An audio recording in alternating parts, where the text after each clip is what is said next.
मसीह यस्सु के जलाली और बबरकत नाम में आप सब की सलामती हो। पैदाइश 22 बाब।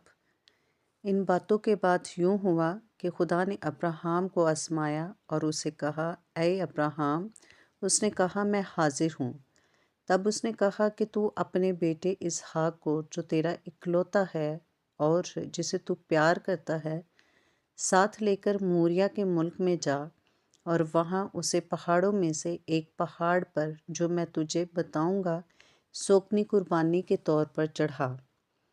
तब अब्राहम ने सुबह सवेरे उठकर अपने गदहे पर 4 जामा कसा और अपने साथ 2 जवानों और अपने बेटे इसहाक को लिया और सोकनी कुर्बानी के लिए लकड़ियाँ, चीज़ें और उठाकर उस जगह को जो खुदा ने उसे बताई थी रवाना हुआ।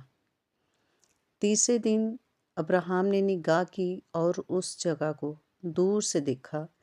तब अब्राहम ने अपने जवानों से कहा, तुम यही गदही के पास ठहरो। मैं और ये लड़का दोनों ज़रा वहाँ तक जाते हैं और सजदा करके फिर तुम्हारे पास लौट आएंगे। और अब्राहम ने सोकनी कुर्बानी की लकड़ियाँ लेकर अपने बेटे इसहाक पर रखी और आग और छुरी अपने हाथ में ली और दोनों इकट्ठे रवाना हुए। तब इसहाक ने अपने बाप अब्राहम से कहा, ऐ बाप। उसने जवाब दिया, ऐ मेरे बेटे, मैं हाजिर हूँ। उसने कहा, देख, आग और लकड़ियाँ तो हैं, पर सोकनी कुर्बानी के लिए बरा कहाँ है? अब्राहम ने कहा, ऐ मेरे बेटे, खुदा आप ही अपने वास्ते सोकनी कुर्बानी के लिए बरा मुहैया कर लेगा।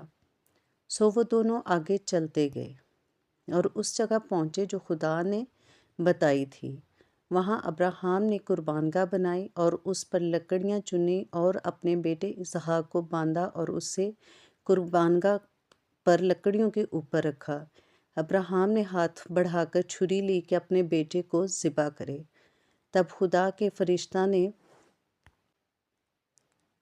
उसे आसमान से पुकारा कि ऐ अब्राहम, ऐ अब्राहम। उसने कहा, मैं हाजिर हूँ। फिर उसने कहा कि तू अपना हाथ लड़के पर ना चला और ना उससे कुछ कर, क्योंकि मैं अब जान गया कि तू खुदावंद से खुद डरता है, इसलिए कि तूने अपने बेटे को, जो तेरा इकलौता है, मुझसे दरेक ना किया। और अब्राहम ने निगाह की और अपने पीछे एक मेंढा देखा जिसके सींग झाड़ी में अटके थे। तब अब्राहम ने जाकर उस मेंढा को पकड़ा और अपने बेटे के बदले सोकनी कुर्बानी के तौर पर चढ़ाया। और अब्राहम ने उस मकाम का नाम यहोवा यरी रखा। चनाचा आज तक ये कहावत है कि खुदावंद के पहाड़ पर मुहैया किया जाएगा। और खुदावंद के फरिश्ता ने आसमान से दोबारा अब्राहम को पुकारा और कहा कि खुदावंद फरमाता है, चूँकि तूने ये काम किया कि अपने बेटे को भी, जो तेरा इकलौता है, दरेक ना रखा, इसलिए मैंने भी अपनी ज़ात की कसम खाई है कि मैं तुझे बरकत पर बरकत दूंगा और तेरी नस्ल को बढ़ाते बढ़ाते आसमान के तारों और समुंदर के किनारे की रेत की मानित कर दूंगा। और तेरी औलाद अपने दुश्मनों के फाटक की मालिक होगी और तेरी नस्ल के वसीला से ज़मीन की सब कौमें बरकत पाएंगी, क्योंकि तूने मेरी बात मानी। तब अब्राहम अपने जवानों के पास लौट गया और वो उठे और इकट्ठे बैर-सबा को गए और अब्राहम बैर-सबा में रहा। इन बातों के बाद यूं हुआ कि अब्राहम को ये खबर मिली कि मिल्का के भी तेरे भाई नहूर से बेटे हुए, यानी ऊस जो उसका पहलौठा है, और उसका भाई बूज और कमाएल अराम का बाप, और कसदी उज्जू और फलरास और अदलाफ और बैतुएल से रिबका पैदा हुई।